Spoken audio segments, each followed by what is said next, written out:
How to make money during a cryptocurrency bear market. If you're still holding on to your crypto or thinking about buying in, you may be wondering how you can make money in a bear market. After all, it's tough to make money when prices go down. You can use a few strategies to make money in a bear market. First of all, you can simply hold onto your coins and wait for the market to recover. This is called hodling, and it's a popular strategy among crypto investors. Basically, you just buy coins and then hold onto them until the market turns around. Another strategy is to buy low and sell high. This is easier said than done, of course, but if you can find good deals on coins, you can make a profit by selling them when the market is doing better. Finally, you can also day trade or swing trade in a bear market. This is a more advanced strategy, and it requires you to have a good understanding of the market. Basically, you're trying to take advantage of the short-term fluctuations in the market to make a profit. This is just a brief overview of some of the strategies you can use to make money in a bear market.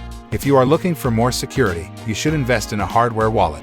Out of the many out there, there is one that we wholeheartedly recommend. Affiliate disclaimer: Movement is supported by the people. When you purchase through links on our site, we may earn an affiliate commission that helps support our website and its content. Learn more. Ledger wallets are the perfect solution if you're looking for a way to keep your coins safe and sound. With their commitment to safety and security, they have become one of today's top hardware wallets. Check out Ledger wallets today. If you want to learn more about wallets and safely storing your cryptocurrencies, check out our previous post.